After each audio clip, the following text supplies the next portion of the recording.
ya intinya semua hal yang udah kita jalanin, masalah pun dan apapun itu kan proses kita tetap yang harus bangkit.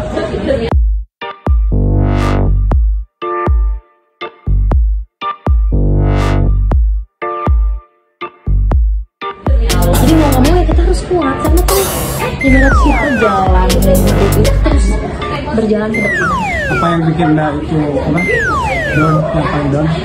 Dulu Yang menyangkut apa? dulu biasanya gue kalau down itu tentang hati sih, tentang hati. Jadi kalau gue ini orangnya kalau misalnya udah sayang itu benar-benar udah kadang lupa aja, nggak punya nyawa. Makan gue sih mungkin kayak gitu ya. Jadi kalau udah sayang mau berkorban. Cuman ya kembali lagi saat kita disakitin nggak sesuai dengan ekspektasi kita udah menyayangi orang tapi kita nggak sesuai dengan ekspektasi yang kita inginkan, ya udah berarti Allah udah nunjukin itu orang yang terbaik buat kita.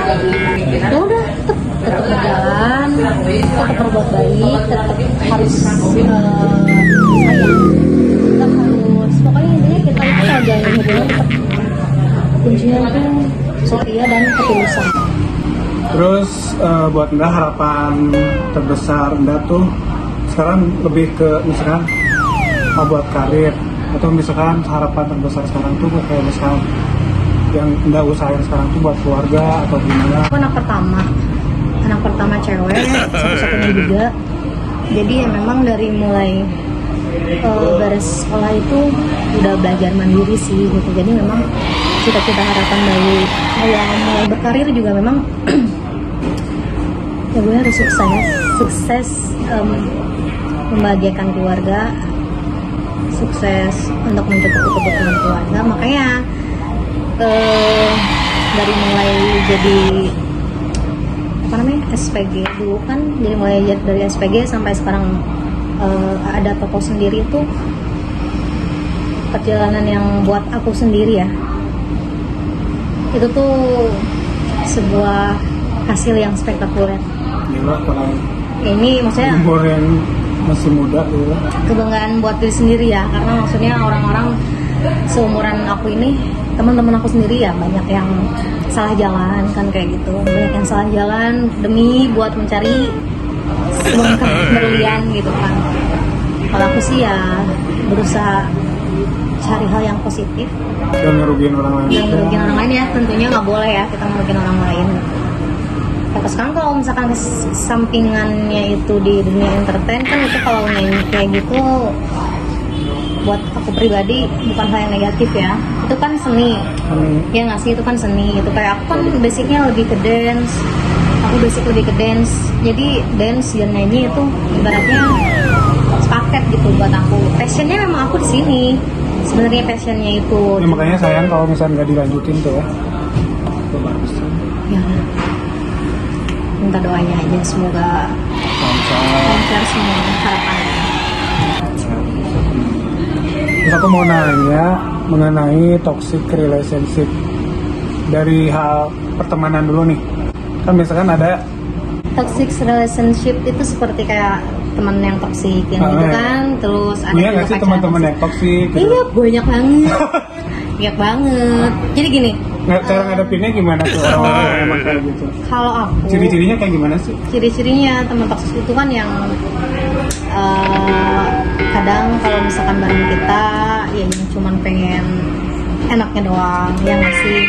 Yang kadang juga di belakang kita dia nyinyirin kita, supportnya deh gitu kan, gak ada supportnya gitu. Terus juga intinya temen toksik itu yang banyak banget ngerugiin kita gitu secara nggak langsung ya, karena mereka bermain dua muka seperti itu ya. Cuman makin sini karena kan aku makin dewasa ya, maksudnya dari circle pertemanan itu makin sini makin tahu gitu orang-orang yang benar baik buat diajak teman dan enggak gitu kan. Jadi sekarang lebih ke nggak terlalu banyak nimbrung sana sini nggak gitu. Jadi tapi sekarang teman-teman aku ini yang benar-benar sobat bener ya, kejadian temen itu justru kita nggak selamanya selalu bareng, nggak selamanya kita selalu bareng nongkrong terus tiap hari, nggak kayak gitu. Sekarang justru mereka lebih ke fokus dengan karir mereka masing-masing. Tapi di saat kita pengen ketemu gitu, kita ciptain waktu yang benar-benar berkualitas. Quality time ya. Quality time with friend itu memang benar-benar kita ciptain gitu, kayak contoh kita tidur di villa gitu kan, kadang kita tidur di hotel gitu, bercengkrama, senda gurau, berbagi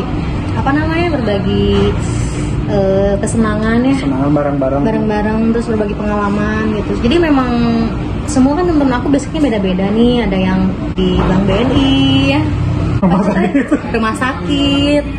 Jadi setiap job desk-nya itu ya suasana yang hangat gitu, kayak gitu. Jadi sekarang aku sih buat teman-teman yang toxic itu, kita nggak ngejauhin, kita nggak musuhin, cuman membatasi aja. Bukan berarti kita harus nggak kenal ya dengan orang-orang yang seperti itu. Kita cuman membatasi aja. Karena aku juga nggak mau ibaratnya hidup aku yang udah tertata, hidup aku udah manage gitu kan, tapi dirusak oleh lingkungan kayak gitu. Sekarang ada nggak sih hal-hal yang misalkan bergejolak di agenda yang misalkan belum tercapai gitu? Terus kayak misalkan gue harus kayak gini nih, apa sih keinginan keinginan tuh sekarang memang terbilang kalau yang ada di pikiran tuh sekarang. Aku tuh sekarang tuh dibilang apa ya, kalau orang normal kan keinginannya biasa aja, standar. Kalau aku mah berat banget ya kayaknya, soalnya pengennya sekarang sih lebih ke fokus karir, terus ngembangin usaha. Terus harapan satu-satunya itu cuma satu, yang benar-benar berat banget ya, menurut aku ini berat banget, itu dapetin pasangan yang setia. Sebenarnya kalau untuk masalah finansial gitu kan, aku sebenarnya nggak pernah pengen lihat orang ini gue harus nikah sama yang perlente gitu kan, sama orang-orang yang kaya raya. Syukur-syukur dapat yang baik kaya raya juga gitu kan, ya gitu. Cuman tapi soalnya nggak jamin juga ya kalau. Nah itu, jadi sekarang sih aku lebih ke berharap ya, mungkin memang semua juga kita pengen dapetin pasangan yang baik, kita sendiri yang harus introspeksi dulu dengan baik, ya nggak sih? Karena kan ada peribahasa katanya jodoh itu cerminan kita. Jadi lebih baik kita memperbaiki diri kita dulu, baru nanti semoga dapetin yang baik juga gitu kan. Amin, ya, seperti itu. Terus emang nggak pernah ada yang ngeceng-ngeceng gitu, misalkan berondong atau apa gitu? Kalau yang ngeceng, suka berondong nggak sih? Enggak. Yang lebih muda gitu? Enggak sih.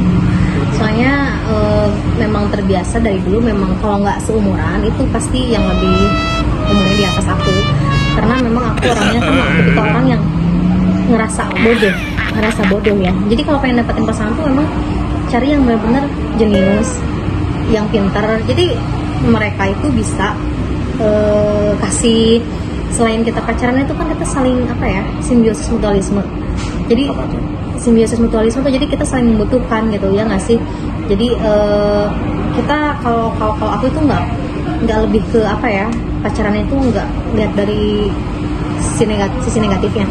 Jadi aku lebih ke cari cowok yang pintar, karena hubungan sama orang-orang yang intelek gitu, jadi mungkin ya nular gitu, dan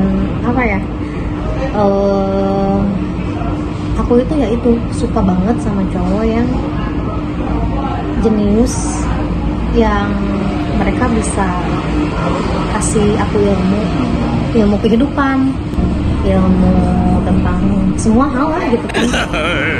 Ciri-ciri cowok idaman emang yang selain dewasa gitu kan, yang pintar gitu. Sukanya yang bad boy atau yang lebih ke tipe-tipe yang pendiam, baik? Sebenarnya kalau untuk kriteria cowok itu aku nggak ada batasan ya, atau nggak misalkan ada kriteria khusus gitu loh. Sebenarnya nggak, karena kalau yang udah merasa klik, aku suka, padahal kata orang-orang itu kamu bisa sih jelek, itu cowok jelek kamu bisa sih sampai suka. Ya karena aku kalau udah suka sama orang, nyaman, ngeklik sama orang itu nggak ngelihat dari fisik ya, yang ngelihat dari fisik pasti kan. Aku ngelihat ada satu kelebihan di diri dia gitu kan. Jadi ya untuk karakter memilih pasangan itu aku nggak difokusin dengan harus yang begini begitu, karena cuman aku lebih ke harapan aku pengen dapetin pasangan yang tanggung jawab udah jelas ya, setia udah jelas, rock and roll. rock and roll. Kalau untuk masalah soleh, yang alim, nggak begitu ya, nggak ke situ sih. Soalnya hidup aku, gue kan bobrok orangnya. Maksudnya bukan bobrok juga sih, enjoy aja gitu, jangan yang kaku-kaku banget. Nah gitu, jadi memang lebih ke seneng orang yang gila aja gitu, orang yang gila gitu, dia nggak jaim-jaiman kayak gitu kan. Daripada jaim-jaim tapi ternyata aslinya gimana kan, asal gimana gitu ya. Iya kayak gitu. Benar. Jadi diri sendiri aja gitu. That's right. Yang penting mah baik. Gue mah yang paling penting untuk soal pasangan itu, dia nggak selingkuh. Tuh dengerin cowok-cowok. Dia nggak selingkuh. Soalnya satu pengkhianatan itu dalam sejarah hidup aku nggak akan pernah bisa dilupain. Karena gini. Emang pernah ngalamin sering selingkuhin? Sering banget gue diselingkuhin.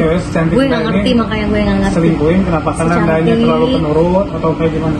Secantik, seseksi gue kayak gini ya, gue nggak ngerti sih ya.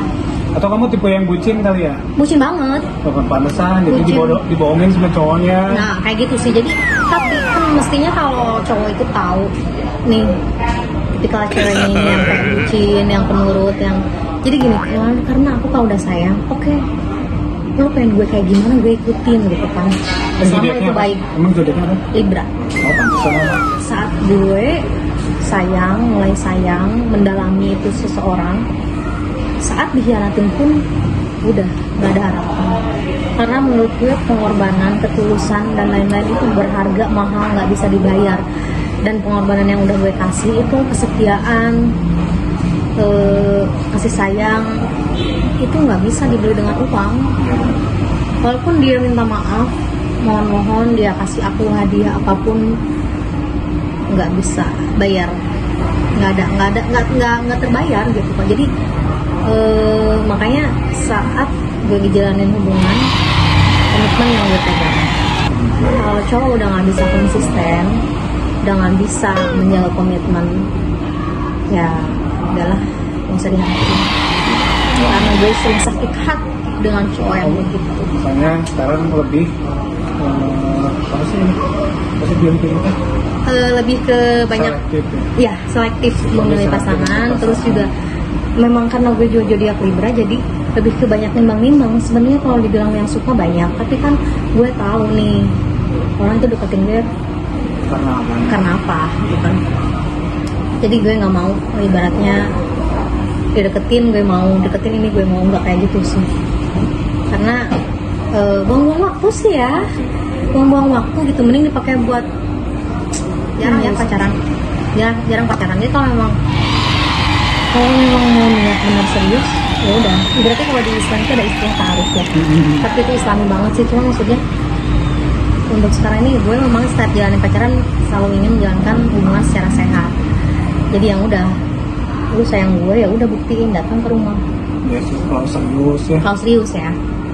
Terus ngomongin masalah COVID nih, kan sekarang masih COVID, masih corona.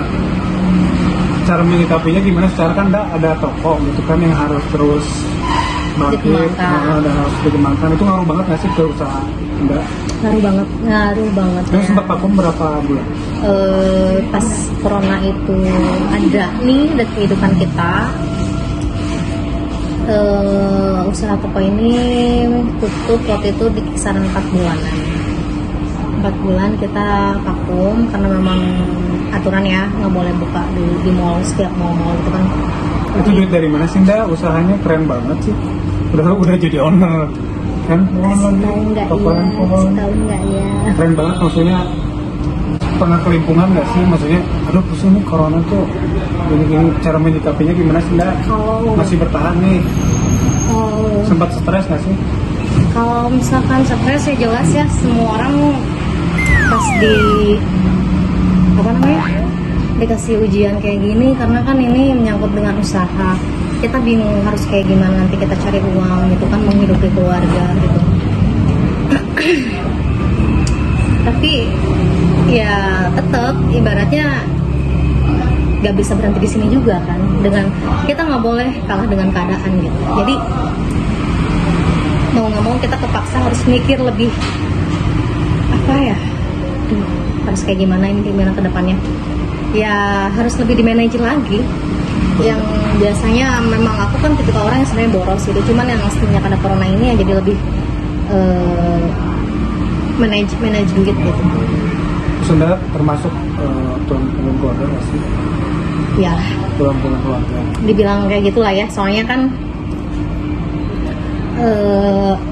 aku kan anak pertama cewek satu-satunya, adik aku kedua itu cowok, tapi kan tetap adik cowok juga karena Udah adik cowok. ya adik cowok kan dia mikirnya masih lebih ke have fun gitu kan, punya duit sendiri ya Pak. Seperti itu guys. Jadi itu pas sebelum karir jadi owner ini berjalan lebih dulu berjalan di dunia ini nyanyi. tahun berapa sih Nda itu? Itu tahun 2016. Lupa. Vakum karena memang itu kehambat karena aku nikah. Kalau sekarang kan aku udah menjanda gitu, jadi ya. Ini buat kalian-kalian nih ya, Apa sih? yang pede, yang ngerasa pede. Ayo Daftar gitu. daftar. Gue buka apa namanya? Pendaftaran online gitu. Biro jodoh. Ya kayak gitu. Jadi ya lebih ke apa ya? Sekarang lagi fokus lagi semua karir gitu. Jadi kesempatan kedua ya ini. Kesempatan kedua, mumpung lagi single. Nggak akan diselesain lah, jangan diselesain. Iya. Sayang banget itu kan berkarya. Ya, jadi gue Bukan pengen, hobi juga. gue pengen ibaratnya jalanin karir yang tertunda gitu.